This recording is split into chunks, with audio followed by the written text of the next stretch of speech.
You don't want to be every time, no. I would like to personally welcome you to Man Hour After Dark. Say that then. Why I bring you the host, Mike, Buck, and Cone. You know who's coming to the stage. Sports talk than what you about to hear right here. Music starts like Adidas, but Nike just do it. Down 4 in the fourth, we go for the win. Michael 2 seconds, we taking it in. Buck, Mike, and Combs, you know what's going on. Man Hour After Dark, no LA, we the big spark. No fourth and inches won't cut you short. Got the best talking, it's all sports. Buzzing more than buzzer beaters. We coming live all through your speakers, go.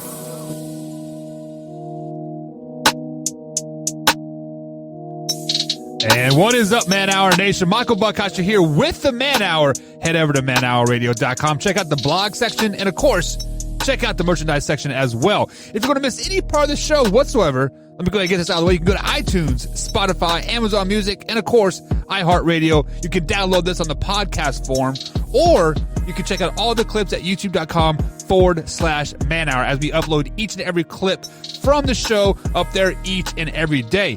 On today's show, we're going to talk some Justin Fields. We're going to talk the third overall draft in the 2021 draft. And we got some bold predictions and some bold statements. And of course, we got the substitute teacher himself, Tori Anderson, at manhour_Tori. What's going on, Tori? What is going on? I'm just happy to be here. And who on earth would miss any part of this show ever? Who, what, why, when, where? I know 6 people would. One being my mom, because she likes to ride her motorcycle a lot. And over there in Kansas, it's 7 o'clock there. It's peak riding time. So, I mean, you got to do what you got to do over there, right? So, I mean, that's one person. Number 2 is Wyatt, because, he's at church on Wednesday night. So that's why he will miss half the show. And number 3 is Brandon Combs. Combs never tunes in when he's not on the show. Have you sip a beer that? For the working man? Yeah, I mean, so every time Combs is not on the show, he doesn't watch our show. So what? Yeah, it's kind of depressing, isn't it? Brandon, I'm going to need you to be better. Yeah, just do better. So Tori, you are starting to become a frequent flyer here on the Man Hour over the last week or two. Well, this is your 3rd show this week, isn't it? It is 3rd time. Wow, 3rd time's a charm. So maybe you'll do better this time and not have such a crappy show, right? Let's not get our hopes up, okay? So Tori, let's say you are interviewing to become a host here on the Man Hour. Okay, I'm going to put you on the spot. You have applied to become a host on the Man Hour. And my first question to you, Tori Anderson, is what is your weaknesses when you are on the show, like on the show? What's your biggest weakness? I say way too much. Yeah, when I go back and I watch the show, it's when I say or it's like I just cringe. I cringe when I go back and watch stuff, and I'm like, be better. Yeah, well, I can tell you that you are not the only one that does that. We all do it in some way, some shape or form. You say Combs says ohms. Wyatt just likes to sit there and kind of look like a deer in the head, in the headlights. And I use the word like a lot. So like we all got our flaws. And now all show people are gonna be like, oh, Tori said Michael said like. So it is going to be the biggest thing as Combs does chime in here. Combs, it is good to see you here in the chat. And he says, your weakness is being a Brewers and a Packers fan, Tori. Those same Milwaukee Brewers that swept the San Diego Padres. Yeah. The probably don't spoil it too much. We're going to dive into it here in about 10-15 minutes here on the Man Hour. But the Brewers right now are higher than the Cubs and like in the standings, if I'm not mistaken, right? I mean, that's not really hard to do right now for almost any team. I would almost put the Rockies over them at this point. Wow. Oh, and speaking of which, guys, Stacy, we have a new member here, guys. So if you guys are curious of what this membership is, head over to youtube.com/Man Hour, and we do have a membership tab over there. It used to be on the website. Now it is on YouTube. So as little as 99 cents a month. That's less than $1, Tori. Less than $1 a month. You can save animals in Egypt. For only 33 cents a day, you can make sure that Buck, Wyatt, Combs, and I eat. Yeah, so basically, guys, what the membership gives you access to, if you are the 99-cent member, you get discounts on merchandise. So you get discounts and like T-shirts and hoodies, and I believe it's right about 20% of what you get off, and it will range because I send out an email about once every month, kind of, and remind you of what the discount is and like all that stuff. And then the $2.99, Tori, you get access to the after show footage. So, sometimes the after show goes really off the rails, and sometimes it's you don't know really what to expect. But then we got the $5.99 deal. That is where you start getting some clothing, some free merchandise. You get a T-shirt like over there. Plus, you get access to the after hours footage, and you get all access to the Man Hour crew. And then the best deal of all, Tori, $9.99. You get a hoodie every year you are part of the Man Hour. Plus, you get a T-shirt. Plus, you get a hat. Plus, you get access to the pre-show footage, which is starting May 1st. Plus, you get access to the behind-the-scenes footage, so you get to see what I'm doing during the show, or what Wyatt is doing during the show, while we're on breaks and like whatnot. Actually, you probably don't want to watch what Combs is doing like on the break because he does some weird stuff over there. But you get to see what's going on behind the scenes during the actual show, and then of course you get access to the after-show footage as well. So 99 cents, $2.99, $5.99, and $9.99. You can become a member, over there. So Stacy, thank you for becoming a member. It is really, really simple, guys. You simply just click on the join tab and pick out what level that you want. I'm a member. Tori, I believe you are officially the Man Hour Nation. You got the $9.99 one, right? I would go big or go home. Right. Really, guys, it's only $10 a month. Like, I can definitely save literally 33 cents a day. Yeah. So I literally buy 3 monsters a day. I don't drink all 3, but I could just buy 3 less monsters and it'd be perfectly fine. So, or you could not, put that money in, get that membership, and not drink them and not have a heart attack someday. Okay, Mrs. Buckheister. I was going to say, call me Cindy. She says that all the time. As she says, Nana will be joining the membership as well. So, guys, we are getting some members rolling in here, and she says she's doing the $9.99 one. So, guys, we are getting some exciting stuff here happening. But like I said, we do have a action-packed show tonight here. We are going to talk some Justin Fields. We are going to talk the 49ers' 3rd overall pick, what they should do with it. Let me pull out my notes here. Well, what else do we got coming? We got Way or No Way coming up, Tori. This will be your first Way or No Way, isn't it? No, actually, I did one. Okay. Last week or 2 weeks ago, I did a Way or No Way. Yeah, so we are kind of shuffling these segments around to kind of figure out what the best thing is going to be, figure out what our best segments are. So, guys, this is what I want you to do. From here on out for the next week, we have some stuff in the works, possibly a remote live show here. So we want to bring our best segments out there. So, guys, in the comments tonight, let us know which segment that you like the best, because we want to give you guys the best product during those live shows. You can come in and hang out with us and have a drink. Nothing is set in stone yet. We're still trying to get things ironed out, but hopefully that will be happening soon. And Tori, you're going to have to make that 5-hour drive down here and hang out. So 6.5. 6.5. Well, I'm pretty sure if you ride with Combs, you can probably make it in 3.5, because that guy's got a lead foot. Well, then Brandon and I could switch off driving, because I'm like, I go Ricky Bobby. If you ain't first, you're last. I am hammered down. Oh, man. As Stacy is already coming at you with some bold predictions here. Speaking of bold predictions, we do have that coming up as well here on the Man Hour. She says, I will remember you said when you're going to get your new tat. Yeah, when are you going to get that tat? I said if the Reds win the division, which is just never going to happen. Are they in first place right now, Tori? I'm asking for they are currently a half game ahead, if not tied. I haven't seen the standings. All right, so it is what it is, but we do got some stuff happening here. So, Tori, let's go ahead and take our first break of the night. Let me cue up the right sounds here, and we'll take our first break of the night, and we are going to talk a little bit of Justin Fields on the other side of the break. He has announced that he has epilepsy, so we are going to talk about that. So, guys, stay tuned here on the Man Hour. Wyatt Williams will be joining us here very, very soon, so we're excited about that as well. But Tori, hang on to your pants, man. Gonna get a bumpy ride, because Who said I'm wearing pants? You are riding with me tonight. Shit's about to get deep, son. We'll be right back here on the Man Hour. Ride and die. Stay tuned.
And welcome back to the Man Hour, guys. Michael Buckheist along with Tori Anderson tonight. If you're going to miss any part of the show whatsoever, you can download this podcast form on iTunes, iHeartRadio, and, of course, Spotify. And, of course, now, thanks to Tori, Amazon Music. We're over there on Amazon Music as well. Or you can simply go to youtube.com/Man Hour and hit that subscribe button as all the clips are uploaded there throughout the day, the following day. So we do the show at night, and then all the clips are uploaded the next day. So if you want to jump in there for a particular interview or a particular segment, or just you want to re-listen to it, but you don't have the full 2 hours, you can pick 15 minutes here, 5 minutes there. It's a great time, and it's a great way to support the show and get more of us as well. But, Tori, let's go ahead and jump in to some heat and bones of the Man Hour today, and the NFL draft is officially 7 days away. Actually, it is 8 days away here officially. It is I believe it is April 29th. Correct me if I'm wrong. I'm sure you guys will, because my Twitter's blowing up right now, Tori. So basically over there on Tori, or like on my Twitter, I put beans suck, because like some guy said how many beans is too many beans in chili, and I said one, because beans suck. Like, they suck so bad that you have to fry them twice to make them taste good. And apparently that was the wrong thing to say, because I am getting attacked by all angles. I saw that tweet. Now, I don't know if I liked it and I responded to it. I don't think I responded to it. I'm like, I don't know what he's talking about. Usually Buck will post something at 5 a.m, and I just wake up to go to work. When I just chalk it up to that he hasn't been caffeinated yet. No, so some guy said, how many beans is too many beans in chili? And I said one, and like he's like, what? Like, we can't be friends. I'm like, we aren't friends. So he unfollowed me. So if you guys want to follow me on Twitter, seriously, he unfollowed you over that? Yeah, I mean, people don't like controversy, man. That's the dumbest thing I've ever heard. Like, I'm a chili connoisseur. I like to make chili, but I have several people that do not like beans, and so I actually have a meat only chili that I make specifically for when I know I'm going to be around them. No, Stacy, no. If it's got noodles in it, it's not chili. It's called soup. So Stacy says you haven't tried my chili. So me and Cindy are in the same boat as our chili. Like, we don't like beans, but we like the chili flavor. So we have like hamburgers, and she used those long noodles in her spaghetti. What's it called? Spaghetti noodles. Yeah, but it's like a special name for them. Like I don't know linguine. the special names. I don't know, but it's the long, skinny ones. And I always say, hey, honey, are we having spaghetti tonight? She's like, no, we're having chili. I'm like, but it looks like spaghetti. And she always gets butthurt about it. So we put noodles in our chili. But you don't. So what do you put in your chili? Just like hamburgers and chili sauce and beans, or what? So my recipe, I kind of follow a recipe, but I don't. It literally depends who I'm making it for. If I'm making it for me, it's going to be so damn spicy that you're not going to want to touch it because I love spicy. If I make it for, like, say, you and Cindy who don't like beans, I have a meat-only chili that you can add noodles to if you'd like. It's actually, I don't know if you've ever heard of a chili called Chili John's Chili. No. So it originated in Green Bay, Wisconsin. There's one in Green Bay, and then there's one out in California. The California restaurant was actually on was it Diners, Drive-In, and Dives? Is that what it's called? I don't know. Anyways, you can look it up. Chili John's Chili. I have the original recipe that my mom had gotten back in like the 70s. And so it's a meat only chili. But yeah, if I make it though, it's got meat, it's got onions, it's got beans, but there again, it's like I said, it depends who I make it for. I can overcome, I can adapt, and I can, do Drew. it. Yeah, Drew, we are definitely talking about chili right now because here in southern Indiana, we got some snow this morning, and my mom sent me a picture yesterday, and they got about 5 or 6 inches of snow in Kansas. So I mean, it's kind of chilly weather here, like honestly. So we're definitely talking about chili right now. But speaking of chili, Justin Fields has announced that he has epilepsy. So for those people that don't know what epilepsy is basically a brain disease that can basically they say it is a genetic disorder, or it could be acquired through a brain injury such as a trauma or a stroke. But basically, when you have epilepsy, you are basically you are symptomatic to have seizures at any given point. So there is epilepsy is usually treated by a medication. But when you still have it, you still have that opportunity to have seizures and whatnot.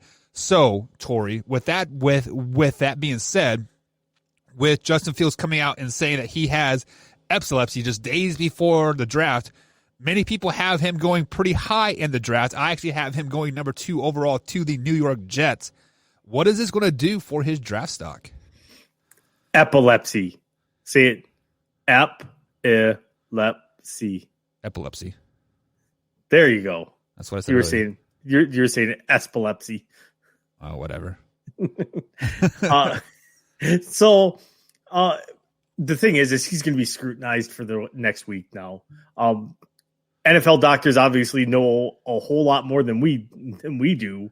So, if they've got it under control, if they don't feel that there's going to be a danger or anything like that, it's not going to hurt him a ton. Personally, if I'm a GM of a team, I'm backing away at that point because I'm like, his safety comes first. Because what if he's dropping back?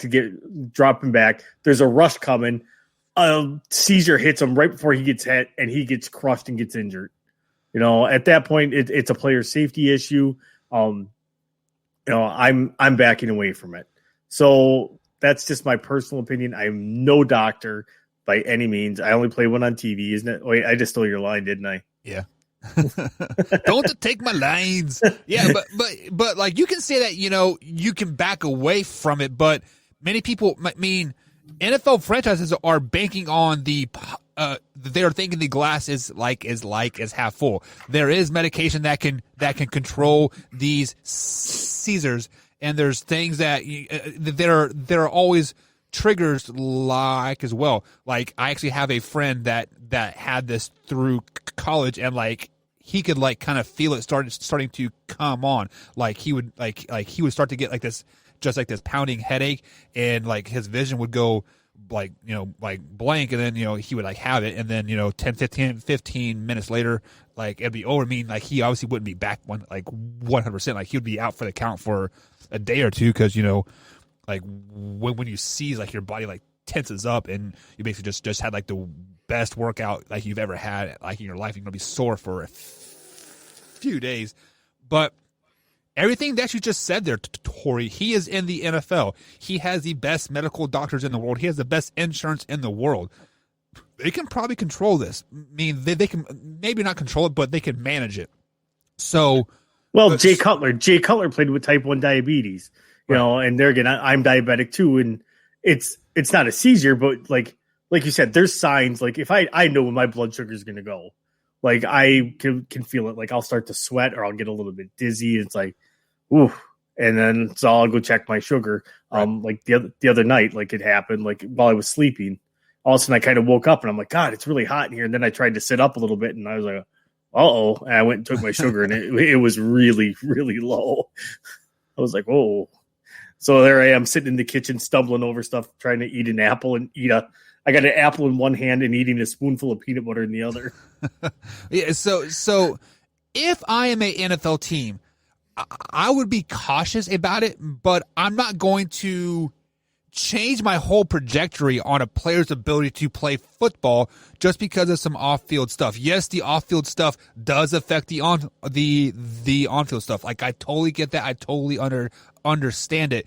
But this just didn't come out of the blue. I mean, he has probably had it all through college and probably most of his life, right? So the only reason why it is a big deal now is because he has come out and publicly said something. Probably what happened was that, you know, when you're going through this draft process, like they dig back into your history, 15, 16 years, and there's probably some doctor out there that's probably 10th or 12th team, let's say the Patriots.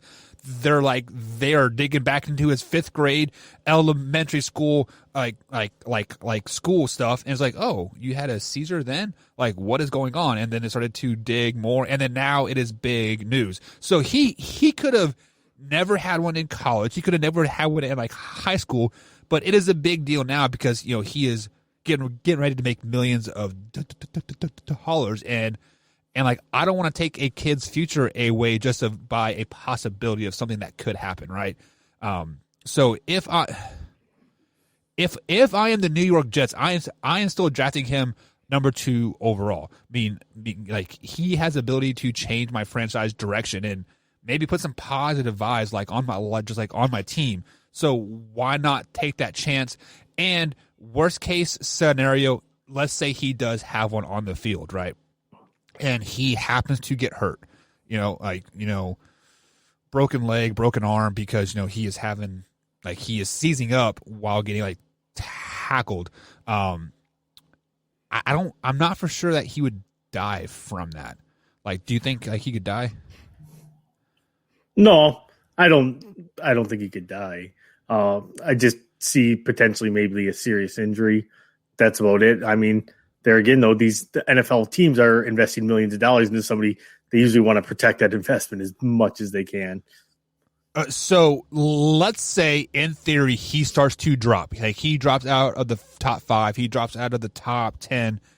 If he drops that, let's say he drops to the 2nd or 3rd round even, you don't think any team is going to take a chance on him? Oh, absolutely. Somebody will take a chance. The only thing really at that point they're risking, if he were to fall, I don't see him falling out of the 1st round, but if he were, the only thing that really he loses out on is the 5th-year option and signing bonus money and contract size. I mean, if he's got endorsement deals already lined up, he's going to have those still probably anyways. Yeah, so we do have a new member here over to the Man Hour Nation, Penelope, a.k.a. Nana Smith. Thank you for becoming a member there, Nana. We definitely highly appreciate your support, and we look forward to seeing you in the After Hours show, as I have posted the After Hours link in the chat there, guys. Simply click that link, and it will take you to the After Hours show at 10 o'clock once we go live here. But, Tori, you said he would still probably go in the 1st round, and correct me if I'm wrong, you said top 10 still, right? I think, yeah, still probably in the top 10. If he slides past those 5, people are going to be calling everybody to trade out. Because, I mean, if you read the news, every team that apparently is in the top 10 that's after number 4 is trying to trade their pick. Right, which is crazy to me, but that's besides the point. So basically you were saying that he is like his stock is getting hurt. But honestly, maybe this is fake news. Maybe Justin Fields is trying to outsmart us. Maybe he's saying, hey, I have this medical condition, and he doesn't, because he doesn't want to go to the Jets, because he doesn't want to go to the 49ers, because he doesn't want to go to Jacksonville. If you put out this fake illness, Tori, and you slide down to 15, 16, you are on a team that is set. You could be set for life. I mean, you could be drafted by the Green Bay Packers and be the heir apparent to Aaron Rodgers. No, because they still have Love on the roster. They're trading Love to the Patriots. The Patriots allegedly we're going with. Well, like I'm just throwing the Packers out there just because you are a Packers fan, right? But let's look at the teams that are drafting, 20 and below. Like you have the you had the Steelers in there, like you had the Browns, the Ravens. Who else do you got just off the top of my head? What if the Tampa Bay Buccaneers drafted Justin Fields and he got a chance to sit behind Tom Brady for 2 seasons and then slide in there? How great would that be? It'd be the smartest moves that the Tampa Bay Buccaneers ever made. Plus the fact that Justin Fields would be like, thank you. I am not going to a team where I'm going to get my head knocked off my first 2 years. Right. So, the reason why I say would he say something just like this to slide down? I don't know. Maybe John Elway did it right, saying, "Hey, I'm simply not going to play there," right? And they drafted him anyways. He's like, "I'm not going to play there." But that was a trade move to get them. Like he told them before, right. It was and Eli pulled the same stuff. Don't draft me because I'm not going to play for you. Right. So with him, I don't think he does that because one, his agent is going to be anti that because guess what? That's money out of his agent's pocket. The further he slides, the less money he gets, the less money the agent gets. That's something where I don't think they would be like. But if you think about this, it might be less money up front, but it could be more long-term money because you'll be in the league longer. Could be. Unfortunately, most agents think in what can you do for me today because tomorrow is not guaranteed with them. Exactly.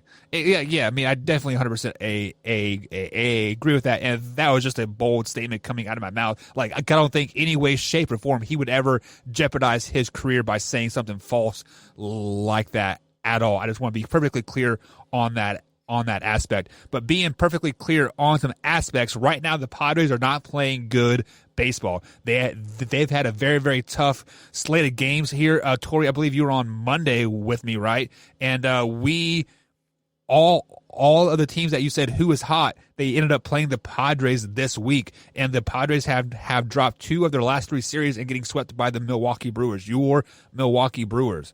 Are the Padres in trouble? I think so.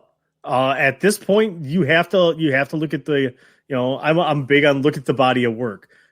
They're beating the teams that they're not supposed to, but they are struggling against top-notch competition. 2 out of 3 they lost to the Dodgers. They got swept by the Brewers. Guess what? Those are the top 3 pitching staffs that all played each other in the last couple of series here, and their pitching staff, for the most part, showed up for San Diego. The bats did not. The only game that they really showed up in was the first game of that series against the Dodgers. They came out, they put up 6 runs, they still lost that game. I don't remember what the score was at the game on Sunday, but on Monday, the Brewers beat them 3-1.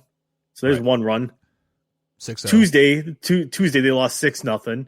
On Wednesday they lost 4-2. They put up 3 runs in 3 games against the Brewers. Right. So at that point, you got to look at your bats. Because your pitching staff is obviously doing it. It's your bats that you got to be worried about because they're not doing it. And this is an offense that we all thought were like, man, nobody's going to be able to stop these guys. How are you going to pitch to this lineup because it was that good? Well, you just got to have the Brewers pitch to them because the Brewers probably have arguably a top 5 pitching staff right now in the major leagues. But people are saying, do you want to panic about the Padres? Let me dive into Combs' bag of tricks here. Baseball season is 162 games long. They are 20 games in. They are a 500 team. What is there to panic about? You have plenty of time. It is not even May yet, right? That's what that's what Combs would say. But look at their schedule moving forward. They're playing the Dodgers. They have a 4-game set at LA. They could easily lose all 4 of those games. Easily. Then they travel to Arizona. Arizona's starting to look like a pretty good team. They're putting up some runs versus the Reds. They're battling and they're strong at home. And then they play the Giants, the Pirates, and the Giants again. Could be easy slate games here, but I don't know, man. Like, don't sleep. The Giants are tough. The Giants are the second place team right now in that division. Right, but they're also the Giants. Like, what have they done for you lately, right? Ever since the Giants won that World Series, like that last, so what was it, 2010s when like they were going every other year, they were going to the World Series or 10, 12, and 14. Yeah, and then once they won one, they haven't done anything since, right? They've been basically a 500 team. So yeah, they got, the thing is they emptied their cupboard so much to make those World Series runs. And there again, every team's going to sell their soul to win the World Series. They just had nothing in the cupboards. And there again, those players that you traded for, they get old. They become old veterans. They start to deteriorate.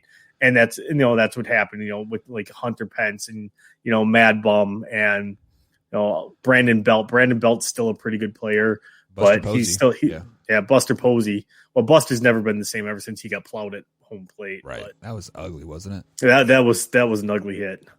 So let's make this full circle here. Is it time to panic in San Diego?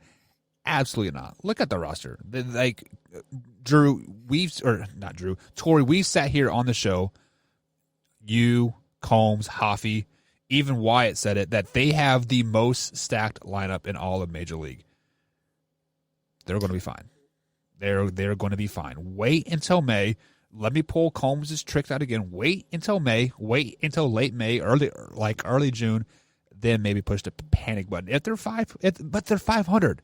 What is there to panic about? They are not the Yankees. That's what I'm saying. 5-16. They're winning the games that they're supposed to. Right. It's when they play the upper echelon teams that they're struggling, and that's where I say that's where you need to panic. Because come October, guess what teams you're going to be playing? You're only going to be playing those upper echelon teams. If you can't beat them now and get that mentality, that's it's the repetition mentality. If you keep losing to top tier talent, guess what? That's going to creep into your head sooner or later, and then you're going to start doubting.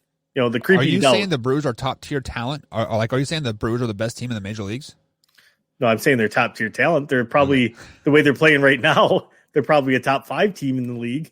Right.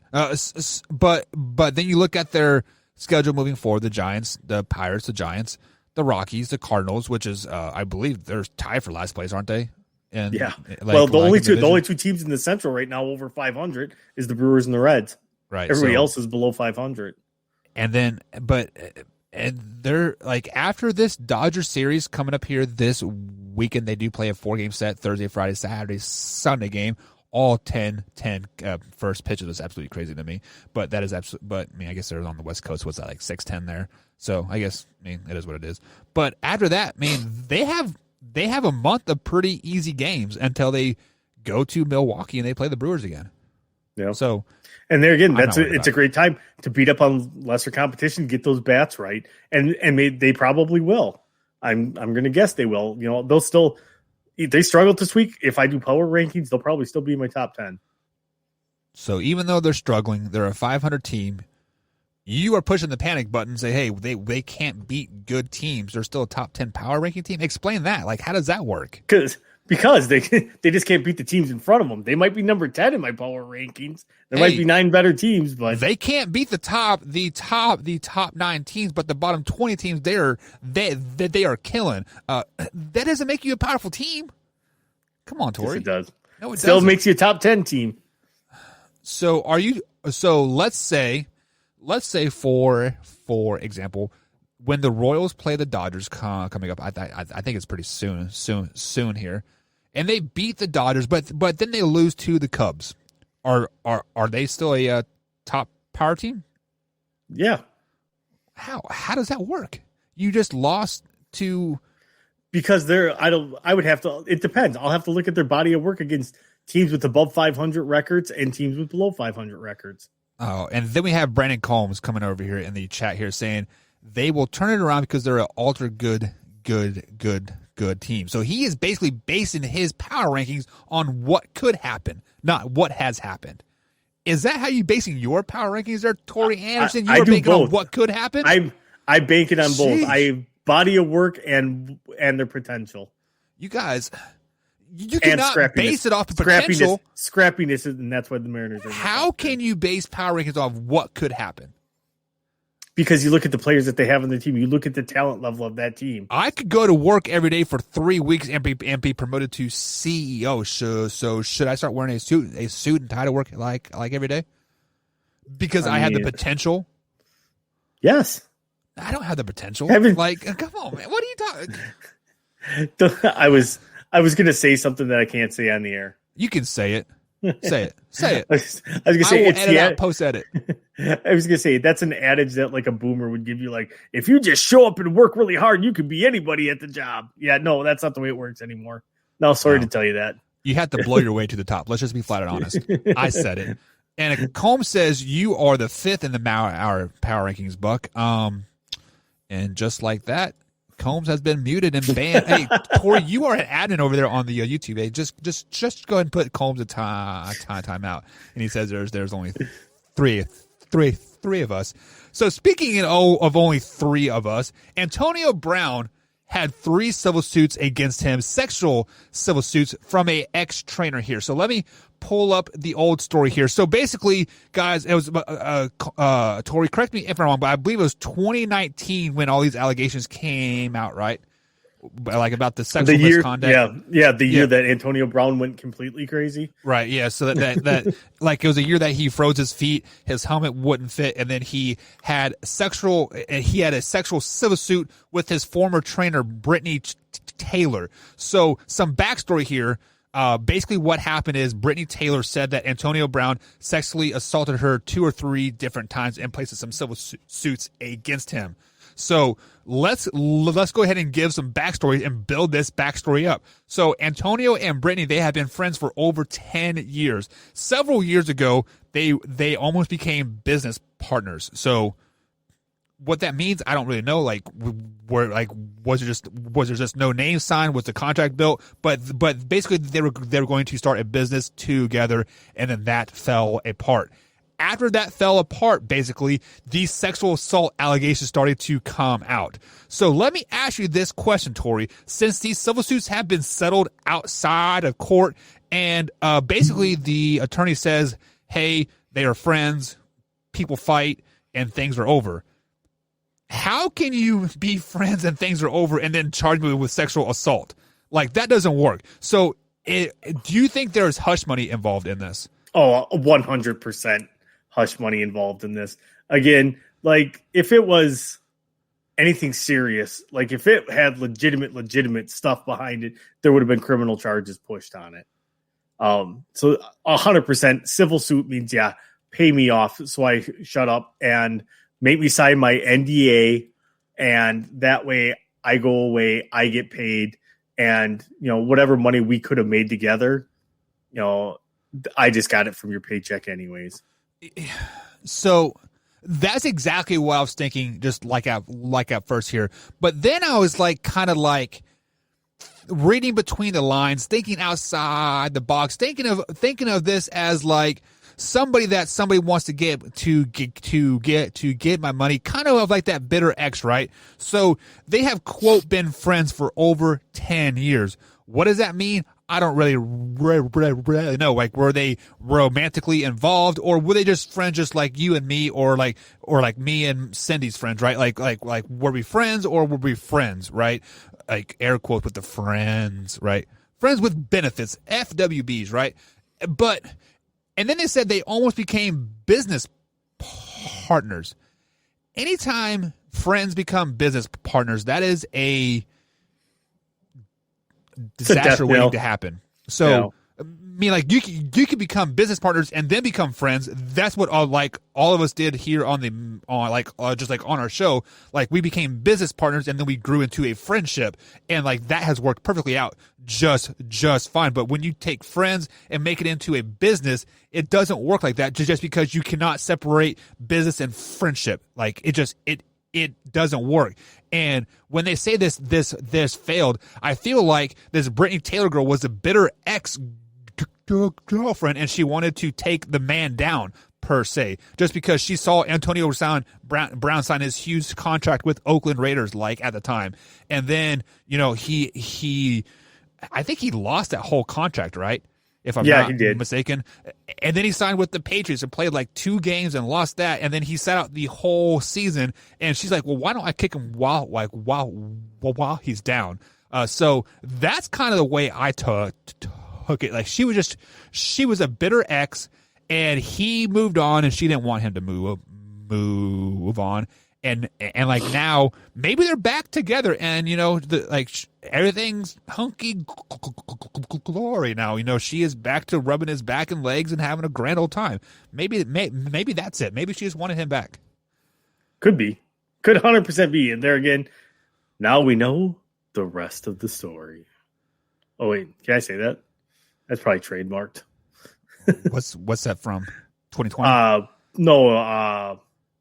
Paul, the older guy. Now you know the rest of the story. I remember his first name is Paul. It's his last name slipping me now. Is it a radio show? Yeah, it's a radio show. Like, I don't even know if the guy's alive still. Paul. I vaguely remember that. So I used to listen to some weird radio shows back in the day, just because, like, first of all, I'm an Alex Jones fan, but there's a radio show that played in Kansas City, like, at 2:00 in the morning. It was called Ground Zero. Do you like is that even a thing? Like, have you ever heard of that? No. But this radio show is all about conspiracy theories and Paul stuff Harvey. like that. Paul Harvey. That's what I was thinking of. Who said that? Like, anybody say that, or it came to you? Yeah. No, it just came to me. But yeah, this radio show was called Ground Zero, and it was all about the conspiracy theories and stuff like that. Like, if you guys want to listen to just aliens, weird people, yeah, it was all about aliens and like how the presidents are, like, you know, lizard trying people to, like, brainwash us and stuff like See, that. No. Yeah, I think now all the answers are running. Yeah, sure, now you tell me. Stacey and Drew were coming at Paul Harvey. Oh, and Stacey said he is dead. So rest in peace to Paul Harvey. All right, so I give complete credit to Paul Harvey. Yeah. Rip, my friend. There. Yeah, now I think we're covered. Yeah, so we should be good to go. But Tori, I got some bad news for us, man. Uh-oh. Wyatt just sent me a message. He's back. He said he won't be able to make it. Oh. He won't be able to make it to tonight. He is hanging out with Trey, Kaufman, Ren tonight. So they got, you know, some brother bonding to happen. So now we know where we rank and who his real friends are. Yeah, I mean, if you're listening, him Wyatt. and Trey have been friends since like 3 or 4 years old. So I gotta give it to him 100%. So guys, we're going to take a quick little break. Tori, on the other side of the break, we got the infamous Way or No Way. Usually Combs brings a Way or No Way, but it's going to be a Buck Nasty episode tonight. So are you ready? Are you ready to just Way or No Way? Forget the curveball, Bucky. Throw him the heater. Let's get Buck Nasty. All right, guys, we're going to be right back here on the Man Hour with Way or No Way. Bring some pepper. We'll be back.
And welcome back to the Man Hour, guys. Michael Buckeyes along here with Tori Anderson tonight. It is just us flying solo tonight, Tori, so buckle up, enjoy the ride. Sometimes I get off track, so sometimes you got to reel me back in a little bit with like the whole Ground Zero and Bar Harvey thing, and whatnot.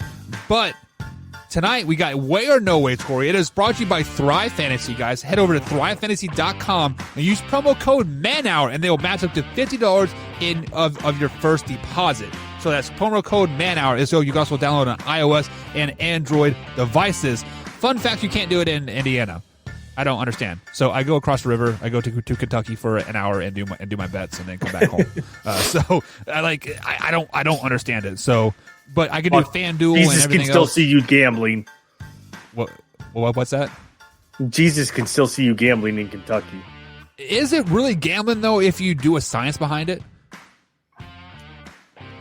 Yes, because there's still chance involved, and as long as there's chance involved, it is considered gambling. So what you're saying is every time I go to work, I am gambling, right? Like I could gamble by not getting there. I could gamble by hitting the red light. Absolutely. So since Jesus is watching me gamble, I should probably stay at home all the time and not work. Is what you're saying, right? Right. So right. Just read your Bible. I should file for unemployment because Jesus is watching and I can't gamble with my life every day. Absolutely.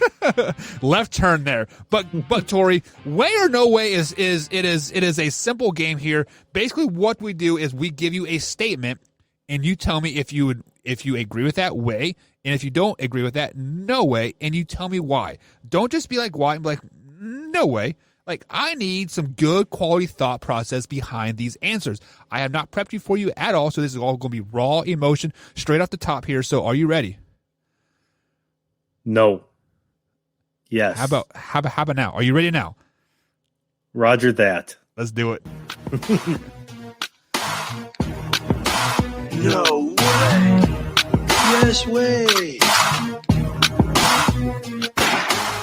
As Stacy says, she will take some Jack. Her and Cindy will be best friends because Cindy's a Jack queen. Like, she can hammer some Jack down, and I'll be all 3 shots in. I'm like, I'm done. I'm ready for bed. And she's like, let's. I am. You give me a 2-finger pour of Glenlivet or Macallan Scotch and 2 ice cubes, and I will be fine for the rest of the night. Just give me about 6 Bud Lights and I'll be good for the rest. And I don't know about all that Scotch and dry martini stuff. But let's get into Way or No Way, Tori. The first Way or No Way of the night. We've been talking about it all week. The NFL draft is just around the corner. And the Ravens GM come out and says, we don't need to draft any wide receivers. We don't need to pick up any wide receivers in the free agency either. Our receivers are just fine. Way or No Way, the Ravens GM is giving you all smoke and mirrors right now. They need a receiver. Way. Absolutely 100% way. I don't care what comes out of any GM's mouth this time of year. Don't believe a word of it because they're either A, trying to trade their pick, B, trying to move back on their pick, trying to move up on their pick. Literally nothing that comes out of their mouth is fact. You know, maybe 1% of it is we're going to draft a player. Yeah, that's about the only thing you can believe this time of year. Their wide receiving core. I thought Hollywood Brown would be a great number 1 for them. He's turning out he's probably never going to be anything more than a really good number 2. They need to find that legitimate number 1 receiving threat for them yet. So absolutely way that it's all smoke and mirrors at this point. Yeah, so everything that you said, Tori, there is 100% correct. We are in draft things where poker faces become real. You may have an ace in the hole or you may not have an ace in the hole, but you are telling people that they want to hear. You are hearing people saying, oh, yeah, we were taking Trevor Lawrence overall, but really they're shopping it to the New England Patriots right now to get their 6 picks in the top four rounds. But, I mean, this is definitely way. If it wasn't way, why would they have offered Juju Smith-Schuster that contract that they offered? Was like 4 years, $80 million, right? Why would they have been in the market for the Detroit Lions receiver? What's his name? I forget his name now. Marvin Jones or no, Kenny the guy Galladay? That went to Kenny Galladay. Yeah, he went to the Jets, right? Giants. Yeah, and if they were happy with the receiver core, why did they pick up Sammy Watkins from the Kansas City Chiefs?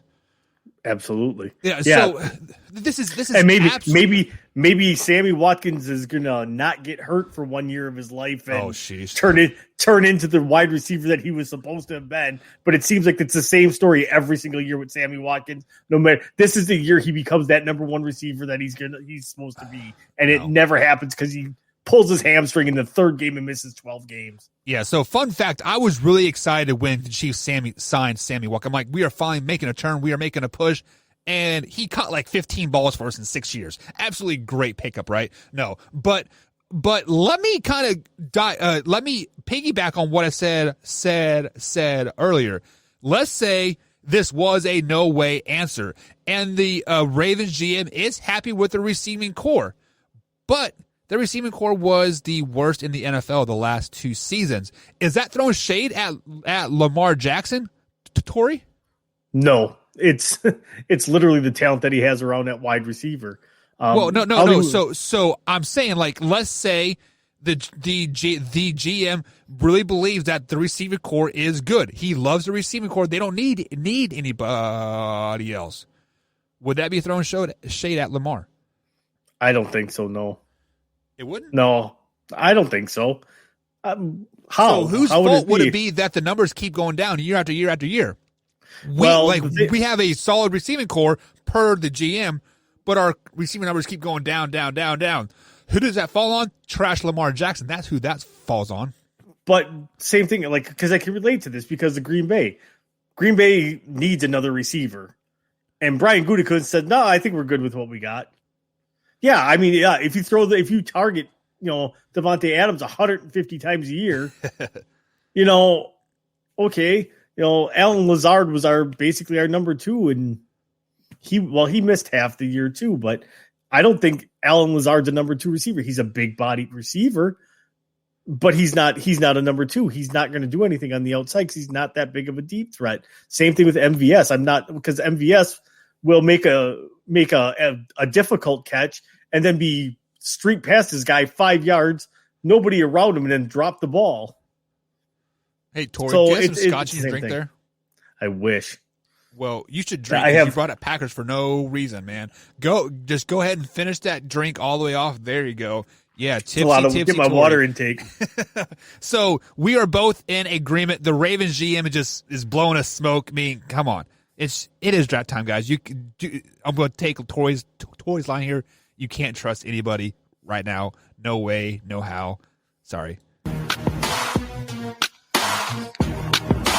No way. Yes way. And the next way or no way, it is going to go out towards the baseball season. Baseball season is 162 games long. So, Tori Anderson, is the baseball season too long? No. I don't think so. No, I like it. One, it passes the time until football comes back around in August. So I am 100% okay with the 162 game season. Them guys make a lot of money. It generates a lot of revenue for A, the teams, but B, for those communities that have baseball teams as well. So, for 81 games a year, they get to make quite a bit of money. So I'm 100% okay, especially there again, coming from a team that's got a smaller market with Milwaukee. It's really good for the community and the surrounding part of it. I'm all about the economical impact that those professional sports teams have on the area. Okay, so I'm going to go with way the baseball season is too long because of the simple fact of what you just said there. Baseball to you is filler time until football season starts. That's kind of what that's kind of what baseball is to me as well. It is a filler until preseason starts, and then my focus goes directly to NFL again because I am an NFL connoisseur. I lived NFL football since my sophomore year of high school, on until now. I absolutely love NFL football. So with that being said, we would probably generate a lot more interest in baseball if we only had 3 games a week. If we had a Friday, Saturday, Sunday matchup once a week, and then maybe like a Tuesday, Wednesday game sprinkled in here or there, I would make it a double hitter. Have like a 1 o'clock pitch and then like a 5 o'clock first pitch, just to dabble some games in there, just a tad bit. So you can have 4 games a week and cut it down to like 100 games. You would probably get a lot more fans, a lot more people invested into the sport, just because, you can passively watch the baseball game and know what is happening throughout the season. Because if you passively watch baseball right now, like for example, right now when this show is on, my Kansas City Royals are playing, and I'm watching it out of the corner of my eye, but I really don't know what is going on, right? Like I have to sit there and watch it for 3 or 4 hours to really know what is going on. You can watch all the highlights you want, but you really don't know what is going on in game. So baseball season is way too long. Cut it down to about 100 games, maybe 110 or so. 4 games a week, a doubleheader on Tuesday, Friday, Saturday, Sunday series will be perfect. That they do need to bring back. They do need to bring back like the mandatory doubleheaders. That's just good for baseball. It's a good way to get a family out, and say, hey, we got tickets to this doubleheader. Da da da da da. They do need to bring that stuff back. You want to draw in younger people to the games. That's a great way to do it. Yeah, just so make a family outing. And think about this: if you had double hitters like on a Tuesday or a Wednesday, or let's not call it midweek games. Let's say you had a double hitter on a Saturday. Think about how much concessions you would make just because they would be there until 1 o'clock till 10:30 like at night. Like you're gonna have to eat, you're gonna have to drink, like you're gonna have to take a nap, right? I mean, it's just, but. So you don't think baseball season is too long? I don't, because there again, come October, I will tune into playoff baseball. Well, yeah, because it's playoffs. That is an animal, right? And to me, that's just an animal of its own. Because at that point, the elements and the weather does come into effect, and actually super affects the game, because it's going to affect the distance of the ball. It's going to affect the way that the pitchers throw it. It's going to affect fielding, everything else. To me, the elements take over more than anything, even more than a football game. Let me ask you this question then, Tori Anderson, Mr. Football Guy himself, saying that baseball season is not too long. Game 6 of the World Series. The Brewers are playing. Let's see who they could possibly play this season here. Let me pull up. Let's say the Brewers are playing the Kansas City Royals in the World Series. Game 6. Brewers are up 3-2 in the series. They are at Kansas City, and the Packers are playing the Kansas City Chiefs on Monday Night Football at the same time. What game are you tuning into? I'm probably going to turn it into the World Series game, because the Brewers will never win a World Series in my lifetime.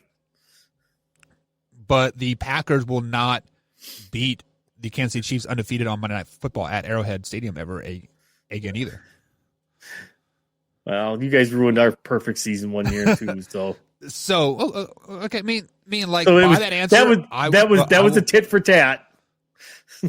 Well, I'm just saying. So by that answer, I will buy your statement about you saying that you will baseball. Because I know the Packers are going to go to the NFC Championship game and lose.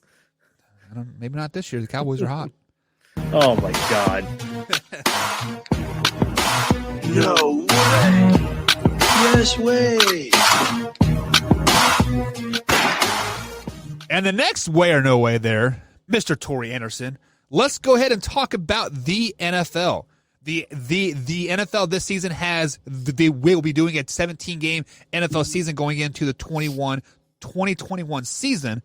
So way or no way, the 17-game season, the NFL season sucks. Way or no way? No way, because I'm sure they said the same thing when they expanded it from 13 games. So I'm going to go with no way.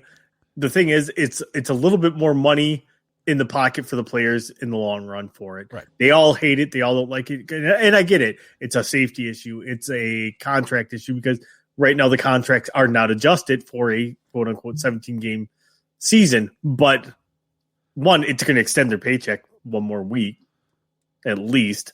So I think, yeah, I like it. I think it's going to fly. It'll be good overall for the league.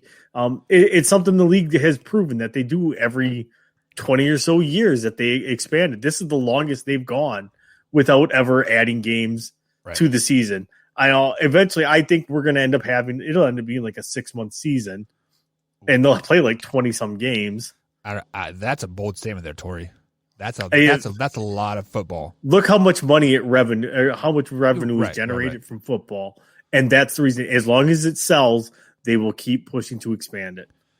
Okay, so I am going to go with Way on this. The 17-game season is, quote, bad for the players, but it is good overall for the league here. And one thing that you brought up here is the pay is not generated for a 17-game season. It's only generated for a 16-game season. But with that being said, most of the NFL contracts are incentive-based contracts. So you may be getting the $100 million contract, right? But only $25 million of that is guaranteed. The other $75 million is incentive pay for passing yards, tackles, interceptions, etc. So when you have a full extra game to meet those incentives, you might in return be getting more money, right? So, like, let's say Jared Goff, for example, he's a $100 million quarterback, but I believe he is only guaranteed $45 million a season, or like, you know, the life over the life of his contract, right? Yeah. So him getting two or three extra games in the next 3 seasons to meet those incentive pays, he is going to get that $100 million. I mean, yes, we are talking about millions of dollars here, and it's not like it's a $2 an hour pay raise that like I just got that is going to, you know, change my whole financial thing. But $80 million to $100 million, that's a lot of money that you could make by just playing one extra game a season. So I am buying into the 17-game season. It is going to take time to get used to. But 20 games, Tori, that's a lot, man. That's a lot of football. People would watch it. Yeah. So let me ask you this question here. So let me go kind of off the cuff here. We had a baseball question, and now we have a football question here. Let's say the NFL does go 20-game season. Does the Major League Baseball season have to adjust it and maybe shorten the games or shorten the season to compete with the NFL? Because, you know, NFL going 6 months long and the baseball is like 9 months long, and, you know, they would be overlapping a lot more because probably NFL would probably start sooner, right? Because you still want the Super Bowl in February because it drops February. In April. You would figure that they would start then in July. Like, you know, you would pretty much have the draft, and teams would go right to minicamp, or right to training camp, almost immediately. So basically, the opening NFL day would be in the dog days of baseball of summer. So they would have to adjust, right? Well, and it depends though, because does your football team share a stadium with the baseball team? If yes, there's a lot of adjustments that need to be made there to schedule home and away games and all that other stuff. So there's an adjustment period that way. Any other way, there's not. So, you know, if you're anything like me, you know, if the Brewers are on and the Packers are on, I just set up 2 TVs and I have one on each. Well, it's because you're rich and you're single, so you'll always be rich, right? Right. So, fun fact: I make more money now than when I was single. Like obviously, like I'm in a career, I've been there, and you know I enjoy my life. I'm moving up the chain, right? I feel like I have less money now than I did when I was single, and I'm making probably $30,000 more. That's because you have a wife and 2 young children at home. Yeah, a wife that says Tori, I promise you, every day when I come home from work about 3:30, there's an Amazon package like on the porch. It's like, oh, I forgot I ordered that. What? How do you forget you ordered something from Amazon? That's me though. That's me though too. I order stuff from Amazon all the time. So, are you using the link? That is, the man-hour link. I just got the dog's dog food delivered today. Jeez. Next one. No way. Yes way. Tori, before we get into the next one here, Drew brought up a good point here. He says he thinks the NFL season should start earlier. No. No? No. I think it's perfect. Like August, right when school starts. You know why? Perfect. Yeah, I think the football season starts perfectly right now because come December at Lambeau Field, the frozen tundra. Well, and the season's usually over. Like the regular season's over in the year. So you start the next year with the Super Bowl or the playoffs. Yep. It's just like I think it's spot on here. But I do too. Speaking of the NFL, I mean, obviously the draft is coming, and there's going to be new players going into the NFL. Way or no way, Tori, rookie players should not be in people's top 10 players of the season. So, example, CBS Sports put out their top 10 quarterbacks going into the 2021 season, and they have Trevor Lawrence in the top 10. Trevor Lawrence isn't even on an NFL team. Should those rookie quarterbacks or rookie players in general be in those rankings? No, I don't think they should because they've proven absolutely nothing. You're at that point, you're speculating. Again, body of work. What have you done? What have you done against your competition? How many, did you make the playoffs? What's your touchdown to interception ratio? What's your completion percentage? If you're doing that stuff, then you're looking at like Justin Fields, like at the draft. Well, why isn't Justin Fields going number one? Because his quarterback rating, I think last year was like 181. So yeah, I don't believe rookies do not belong in the top 10 unless you are a running back on a team that is probably that needed a running back. Or hang on there, Wyatt. I thought Wyatt was taking the night off for church purposes.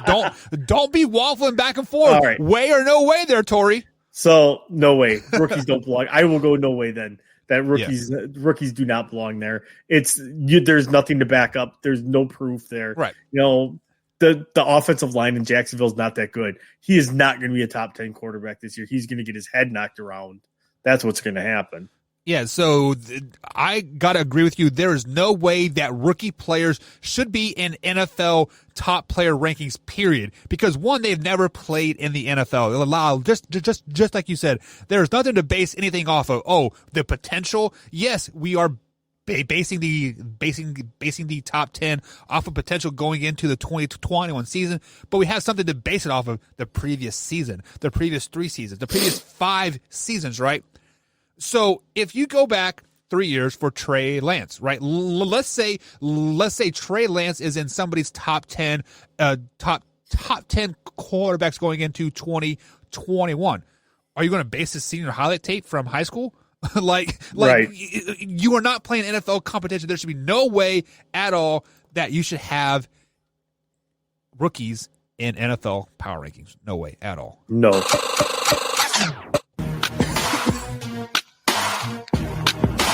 No way. Yes way. That was a whoops moment. I pushed the green button instead of the purple button. It's not what does, it's way or no way tonight, guys. But that is going to be it for Way or No Way, brought to you by Thrive Fantasy. You guys can head over to thrivefantasy.com. Use promo code MANHOUR, and they will match up to $50 on your first $50 deposit. You can also download this on iOS and Android devices. But, Tori, we are up against it. We are up against our next break. And on the other side of the break, Tori Anderson, we got some bold predictions. Some bold predictions that are going to happen in the sports season this year in the 2021 moving forward. So hopefully people are buckled up and ready to go, because it's a new segment that we are introducing. We are trying it out. If you guys like it, give us a hashtag hell yeah, Stone Cold Steve Austin, or hashtag hell no if you like it. So let us know. Interact with us, guys. We'll be right back here after the break on the Man Hour.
And welcome back to Man Hour. Michael Buckeyes along with Tori Anderson, guys. Just a reminder here, Angel with an A, the motorcycle memorial ride is May 1st. That is just a couple of days away. $25 per rider, and every $25 buys you another card into the poker hand as well. Top 10 poker hands will get a prize. Of course, Man Hour does have some clothing in there and for that. And every $250 donated by Man Hour listeners, Man Hour will donate an extra $25. If you are interested in donating, you can email Jesse Dewey at jesse_Dewey@yahoo.com. That's Dewey, that's Dewey, Dew with the EY at the end. Jesse_Dewey at yahoo.com. You can donate money to there. So Angel with an A, guys. Check it out. Let's help bring a college education to somebody young over there in the Vermont area. So let's welcome Tori Anderson back onto the show. Tori, this is the first time it's just been you and me on the Man Hour, isn't it?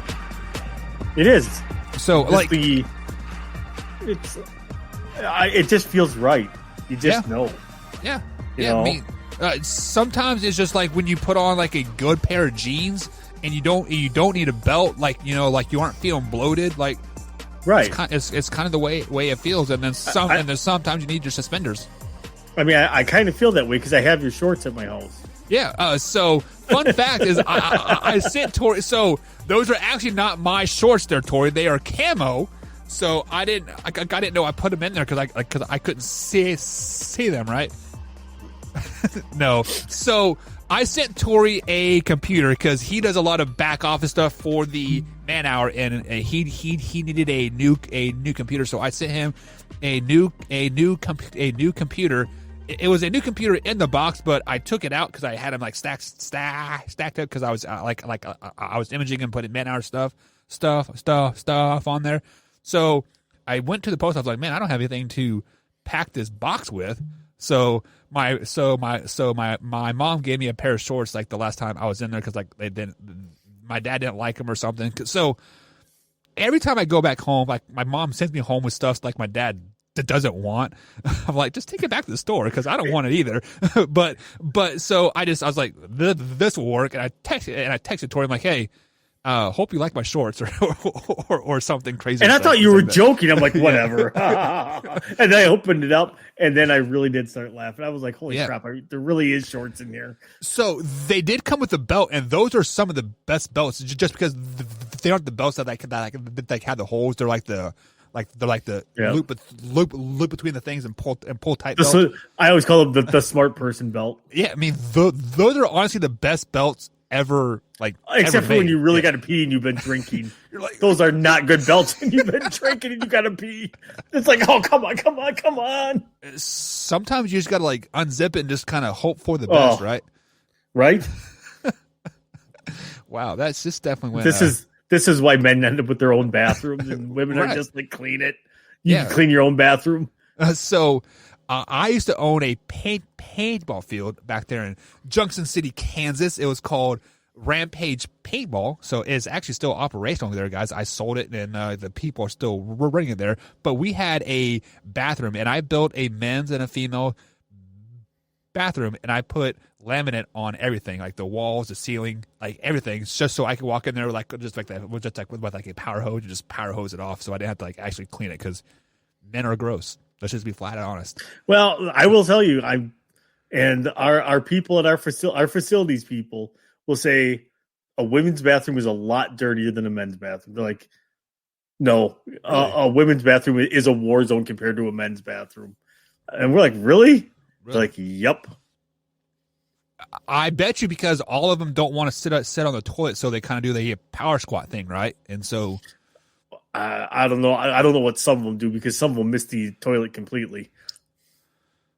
So you want to hear a great story? Do you really want to get sidetracked really right here? Are we going left turn, Clyde? Yeah, we are going to go a left turn, and I'm going to try to steer it back on. So in high school, I worked at Pizza Hut in wonderful Wamego, Kansas. If you guys lived in Wamego, you probably worked at Pizza Hut or been to the Pizza Hut at some time here. So on Saturday nights, I would close, and we close like at 11 o'clock at night. Well, we'd try to close at like 11 o'clock at night. But there was this girl and her mom came in and ordered pizza about 10:45. First things first, strike one. Don't order pizza 10 minutes before close. You are absolutely dick at that point. But then you see them both run from the booth over to the bathroom, and they're fighting for it. We're like, what in the world is going on? So apparently they both had to go number 2 pretty bad. Well, one of them, first of all, I don't know why they couldn't just go into the men's bathroom, but I digress on that. But both of them had the poops, and one of them pooped in the sink and just left it. What are you thinking? Gross, isn't it? That is disgusting. I've seen poop almost everywhere, so nothing surprises me.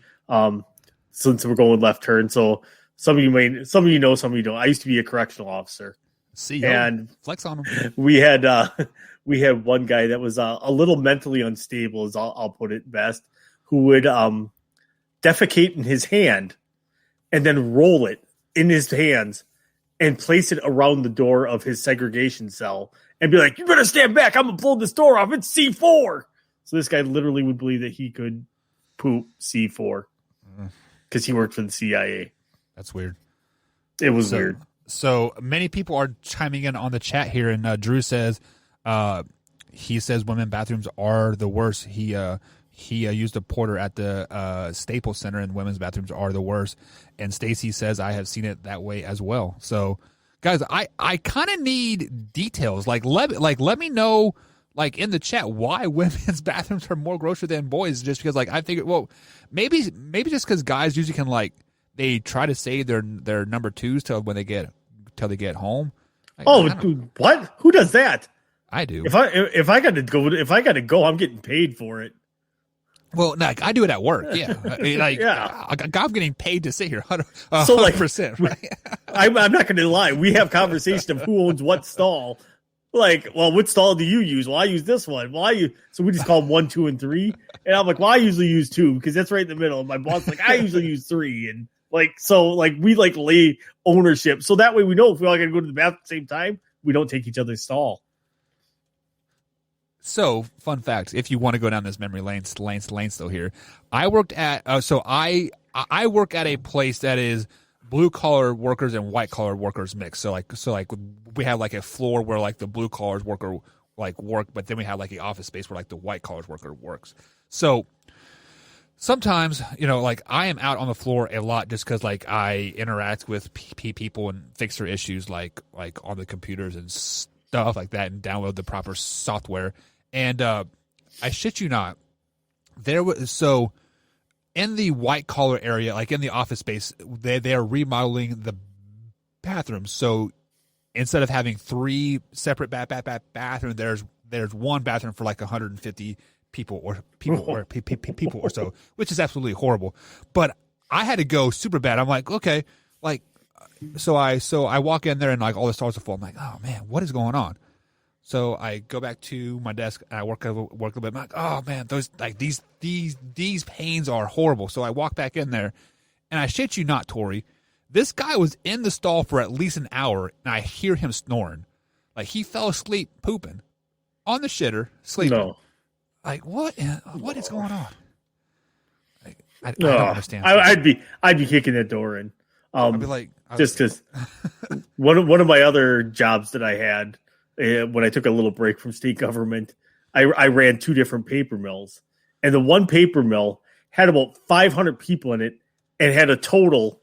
There was probably, I don't know, it was probably 450 men and about 50 women that worked there. And total bathroom stalls throughout the entire plant for men was 6. What? There was 6 bathroom. So one day, I'm not going to lie, I had to go. My stomach was not having any of it. Every single one was full. I had to sit on a trash can. And I just, as soon as I got done, I just grabbed paper towel, cleaned up, threw it in the trash bag, took the trash bag out, wrapped it, took it outside. Said, I'm taking this out to the trash because nobody needs to see this. Wow. It was bad. And then I went home sick because my stomach was killing me. Or because you pooped on your shoe. Let's just be honest. No. No, I didn't get any on me. So I was just like, nope. it was one of those that, like, right when you know you're getting sick and your stomach's starting to go funky, that's exactly what it was. Oh, man. I couldn't imagine. So, let's go ahead and steer back on to the racetrack here. We are going to sample this new segment. It was brought to you. It was actually brought to me by Wyatt here in our meeting with our potential remote location. Like our live show happening here, hopefully soon. But it is called Bold Prediction. So basically, Tori, I'm going to ask you, give me a bold prediction that you think is going to happen this year, sports wise, Major League Baseball, NFL, basketball, etc. But give me your first bold prediction.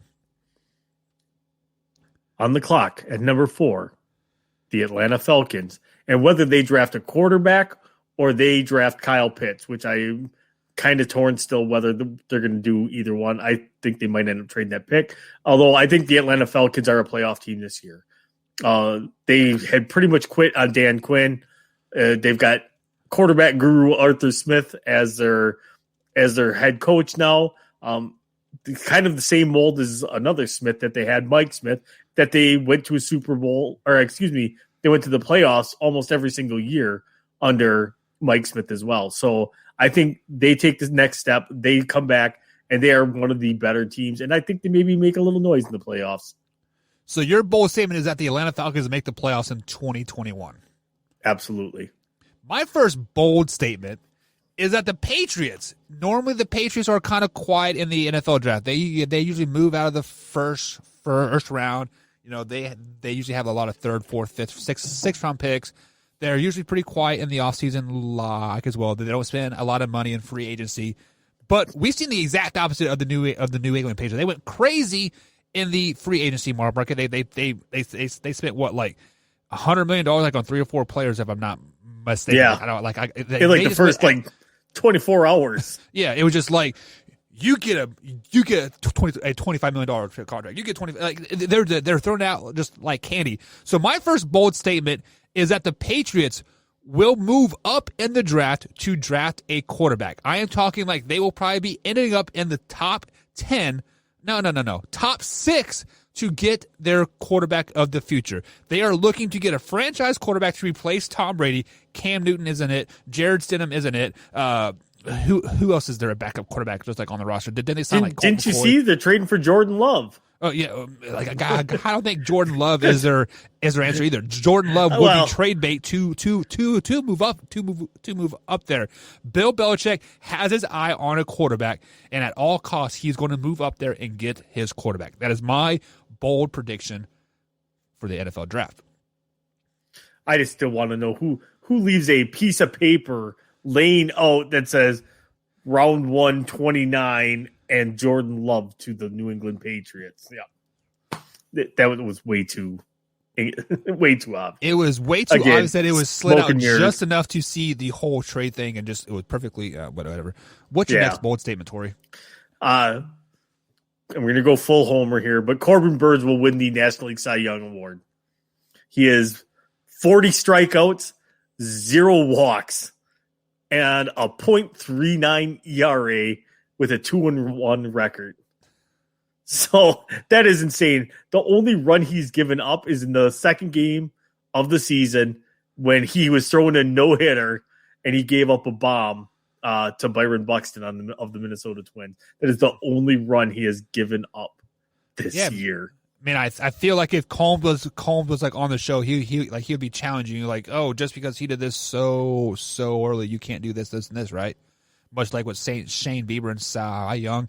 So, but I do like the bold prediction because he is definitely performing. He's at the top of his game. He is probably the best pitcher in Major League Baseball right now, and he has the run support to win a lot of games. So, I mean, definitely. And they said his fastball because in 2019 they tried him out as a starter and he got shelled. Like he was awful. He actually got sent down to the minors, but they said he was throwing his fastball like 52% of the time. And now he's cut it down to like he throws his fastball 2% of the time. And ever since he made that change, all he's done is dominate people. Oh, interesting. So My next bold prediction is going to be in the Major League Baseball as well. It's going to be a homer pick as well. I mean, we saw the Royals start off pretty good. You know, they are first in the division. Yes, they got beat by the Rays the last two nights here, and they're playing right now as well. But my bold prediction here is that the Royals make the Major League Baseball playoffs this season. I'm not saying they will win a series or they'll go deep, but they will make it into the playoffs this season. I think they're playing good baseball.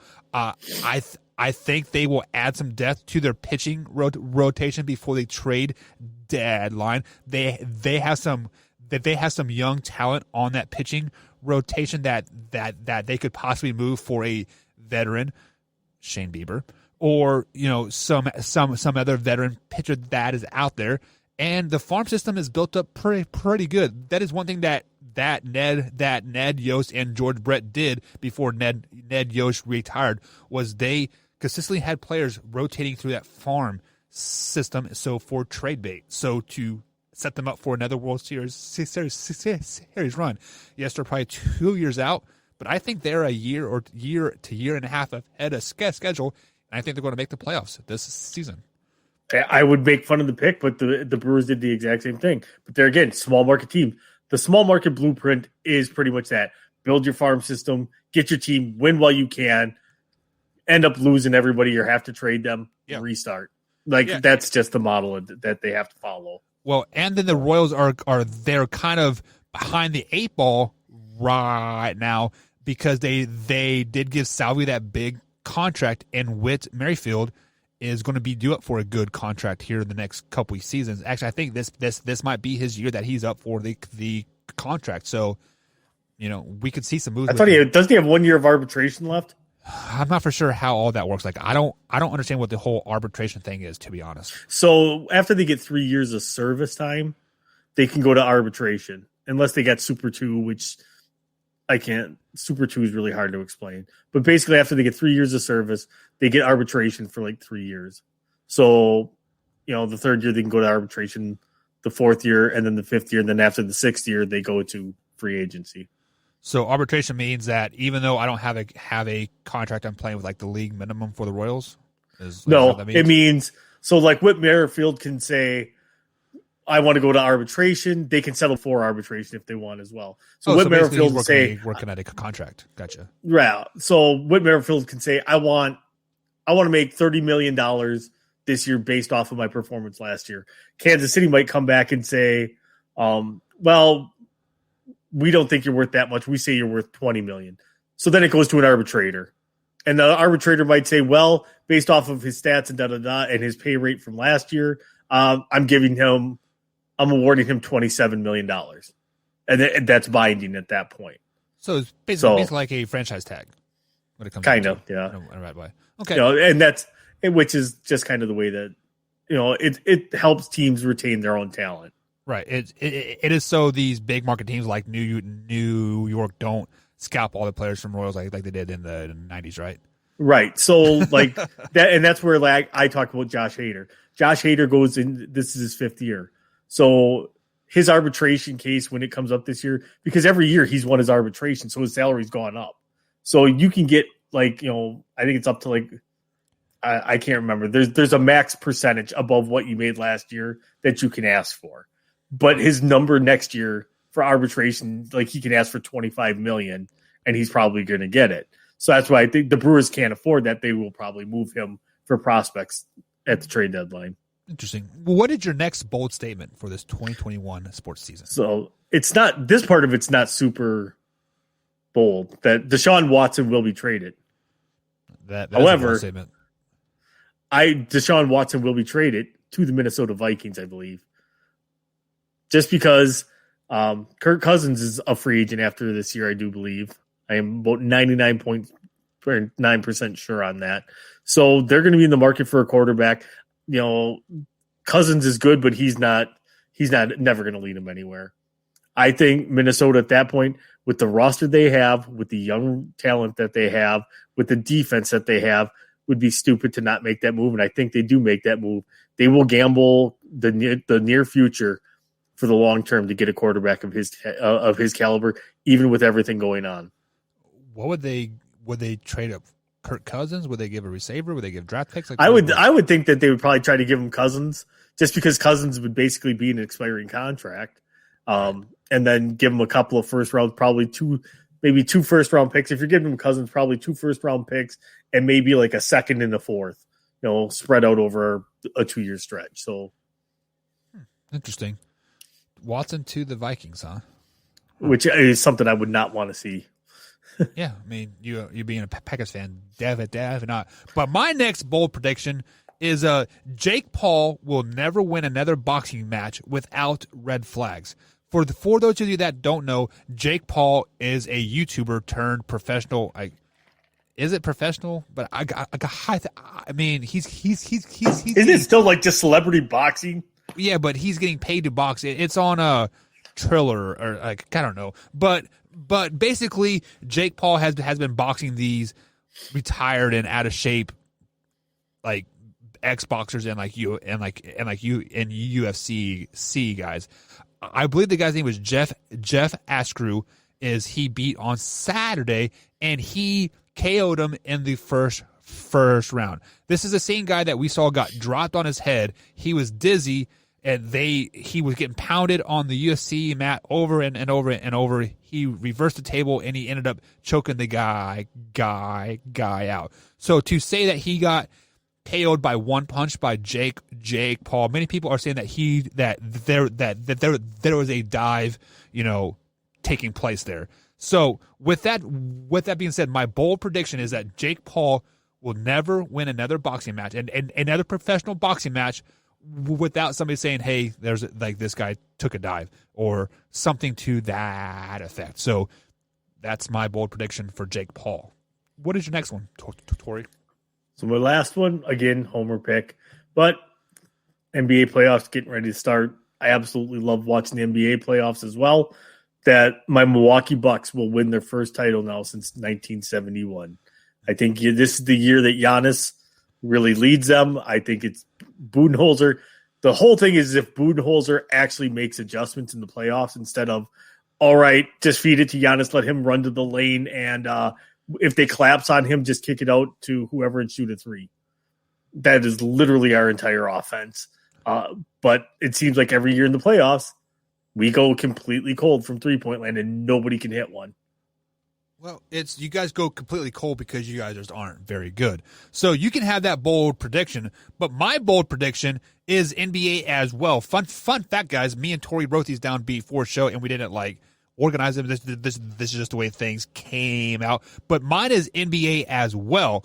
But my bold prediction is that the NBA champion of this year, the 2020-21 season, will come from a 4th seed and below. The reason is because look at some of these seeds that are pretty down, right? You have the Lakers sitting in 5th place. You have the Clippers sitting in 4th place. You have the Golden State Warriors sitting in 9th place. You have the Heat and the Hornets 7th and 8th. So the reason why I'm saying that is because these 1 overall seeds and 2 overall seeds are going to have to play somebody that have had to have these playing games to get into the playoffs. So they're going to be working that rust off. They're going to get the playoff jitters out. They're going to go in there and they're going to surprise somebody. It would not surprise me if one, if not both, 1 or 2 seeds get knocked out in the first round of the playoffs this year of the NBA. So my bold prediction here is that a team that's 4th seeded or below will win the finals. Any thoughts on that, Tori? You're on crack. Am I on crack? I think so. Well, I could see it in the West. The West is a lot tougher top to bottom. I could hands down see a 4 lower seed doing it. Not so much in the East, but I do think that because who do you got right now? You got what out in the West? You got the Jazz are 1. The Suns is it the Suns that are 2? Yeah. And Nuggets 3?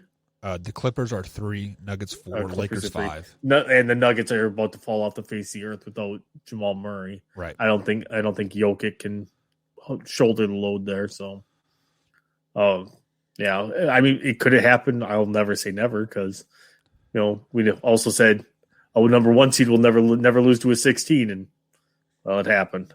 True. So let's go ahead and jump over to the comments here. Stacy just wants you to know that the Reds are beating the D-backs right now here, Tori. So doesn't matter. Brewers will be 11-7, and if the Reds win, they'll be 10-7. So they'll still be a half game behind. But they're still going to win that division. So no. And then Drew's bold statement says that the Nets won't go to the finals. Drew, I concur with that. I don't think the Nets really do a lot of noise in the playoffs, to be honest. I think they struggle in the second round. They'll get past the first round. They're going to struggle in the second round. Yeah, because their stacked lineup has only played like 7 games together all season. And NBA, it's all about chemistry, right? I mean, like, you have to be playing well, like, as a team. I mean, like, yes, you can have the greatest player ever. We saw it with the Miami Heat when the super team first went together. When like they had Wade, LeBron, and like in Bosch, there was growing pains. Like, it took them a while to figure out who the guy was. So when you have KD and James Harden on the like on the court with Blake and who else is on there?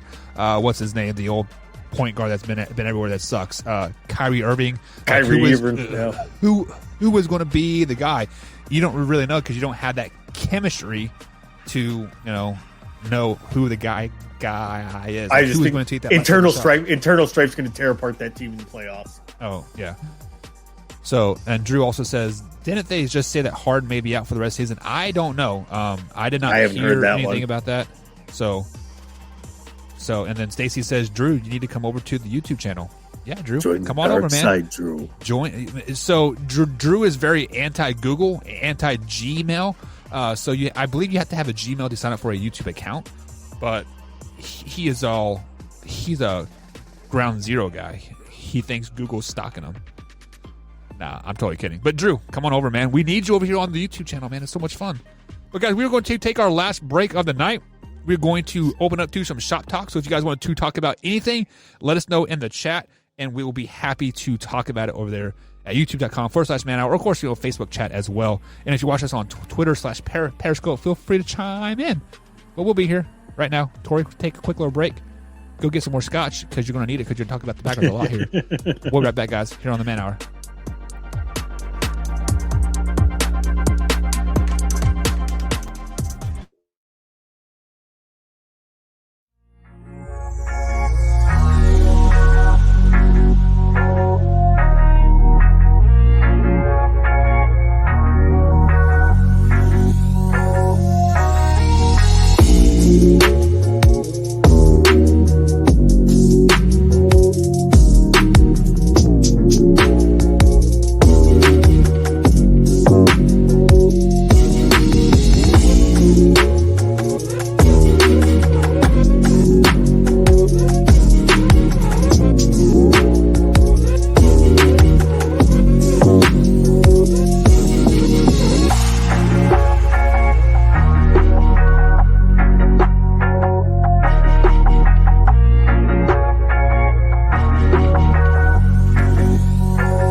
And welcome back to the Man-Hour, guys. Michael Buckeye along with Tori Anderson tonight. You can follow us both on Twitter at Man-Hour_Buck and manhour_Tori. If you miss any part of the show whatsoever, you can find us on iTunes, Spotify, and iHeartRadio, and now also Amazon Music. So you can simply search Man Hour Sports Talk over there and download the podcast. And if you do listen to us on podcast form, guys, leave us a ranking, please. It definitely helps us grow. Hitting that like button helps us grow as well. And of course, just interacting with us in the chat helps more people, get the algorithm out there as well. So we are always looking to improve the show, guys. So if you guys have any ideas for segments or something you guys want to talk about, hit us up on Twitter. You can find Tori, like I said, at manhour_Tori. You can find me at manhour_Buck.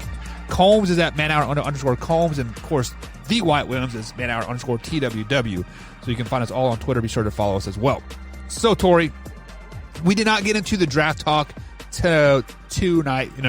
We had the flow going and the segments were going well. So we'll go ahead and touch into that draft talk here again tomorrow when the boys are all back in town here. But let me ask about your drafts here real quick, Tori, on this Shop Talk edition. So if you guys want to talk about anything in the Shop Talk, let us know in the comments and we'll talk about it. But we went over our first two picks last night, the Jacksonville Jaguars and the New York Jets. I actually made a bold statement that the Patriots were going to move up to that number one overall pick and draft Trevor Lawrence, number one overall. And then, of course, Combs and White took the conservative route and said, Jacksonville will be drafting Trevor Lawrence. And then they both had Zach Wilson going off the field at number two. And then I had Justin Fields going at number two. How do you see your 1 and 2 picks going? Number one, they should take Torrey Anderson. Oh wait, no, not me. I mean, I think I tried to push that one in the chat last night. No, yeah. Trevor Lawrence going one. Pretty much a foregone conclusion right there. I'm just not sure how well I almost said Nick Saban, Urban Meyer experiment is going to go in Jacksonville, making that transition from college to the NFL. There again, Jacksonville's got a terrible history with quarterbacks outside of Mark Brunell, who was probably the only good quarterback in the entire history. So Trevor Lawrence absolutely makes one. I don't know how much it would take to pry that number one pick away from them for them to say, yeah, you know what, we'll trade it. Like if somebody came up with something crazy with like, hey, I'll give you like 6 first-round picks. How do you say no to that? Well, 6 first rounds of picks is a lot. I mean, what? It is. That's why I said, but it would be something stupid, crazy like that it would take. So, Trevor Lawrence, number one. I am in the I was more inclined yesterday to say Justin Fields at number 2. I think Zach Wilson is overrated. I think Zach Wilson is trash. I don't like his game. So I would stand. I'm going to stick with it. I'm going to still say Justin Fields at number 2. There's so much talk about Zach Wilson there again. I don't know how much of that. I don't know if they're seeing something on tape that I'm not, but to me, Zach Wilson and Mac Jones are almost the exact same quarterback. And that's a late first round, maybe second or probably a second round pick. And I don't see it. Zach Wilson wasn't even being talked about as a first round pick until a month and a half ago. And then the rumors kind of said, well, maybe. And there again, you don't know because, agents will pump their guy up to no end. Of course. And it's helped anybody. It's helped countless guys on getting their draft status upgraded, and they should not have been picked there. And there again, we also see the same thing where guys have been pumped up so high and then they end up falling at the last minute as well. Right. So I would take Justin Fields still. To me, Justin Fields is the second best quarterback. As I said, he had like 181 quarterback rating last year. He had I think he completed I put notes down on this yesterday. I take it back. He had 175 quarterback rating last year with a 70.2% completion rating. And in 2019, he had 181 quarterback rating with a completion percentage of 67.2%.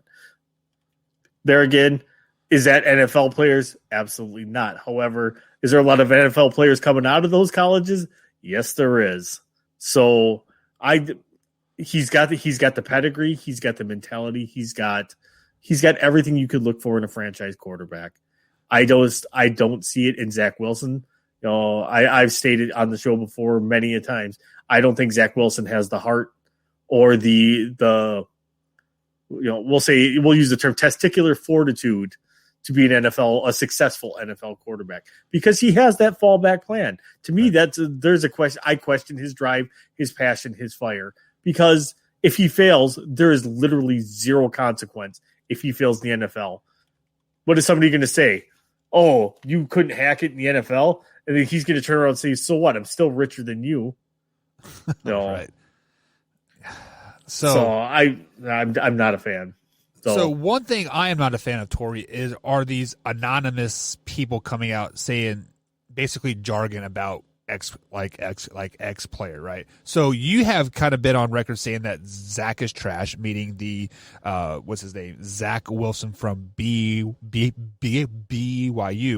and a anonymous quarterback coach, which is weird to me. Like, put your name on it. Like, just say, hey, the Jets quarterback coach says you suck, right? No, but what this anonymous quarterback coach said, that Zach Wilson will have tremendous upside. No, let me pull what I put here. Like, I'm sorry. He said his good is great, but his bad is really, really bad. So basically, you're either going to have a great game or a bad game from Zach. So do you buy into that? Like first, like, why is a quarterback coach coming out and saying that? Just because you said it earlier in our it was way or no way, right? When you said we cannot trust anything that anybody says. So when you don't put your name on it, you are basically telling me that this is a anonymous quarterback coach from the San Francisco 49ers that don't want anybody else to get their guy, right? Like, that's basically what it's coming down to, right? Right, but at that point, if they have an anonymous, you can literally look. If he says when he's good, he's great. When he's bad, he's terrible. You can look at the tape, and that's kind of what I see when I looked at his tape. Right. And I've watched him play. Like, when he is good, he is great. There's no in between though. He feeds off of momentum. He's got the snowball effect. If things are going good and rolling the way they're supposed to, absolutely he's going to dominate. But then you got the quicksand effect. Same thing. If things start going bad and he keeps trying, it just goes from bad to worse for him. And that's where it's going to cost him. But could you say that about any player? No, because some players will bounce back from that. Some players can. Aaron Rodgers can go out and throw an interception and turn around and come back and throw a touchdown the next time. Like, it's to have that short memory span. You played football, you know about drink. Short memory span. You know all about this. Forget about the last play. You can make a bad play, and you have to be able to come back from it. And there again, the quicksand effect. That's what I see with Zach Wilson. That it doesn't go away. It compounds itself. He doesn't get over it right away. So for people that don't know what the quicksand effect is like when you are in quicksand and supposedly like when you struggle to try to get out of that, it sinks you in more. But if you just relax, it floats you up to the top. Like, I've never been in quicksand, but I've heard that analogy many times.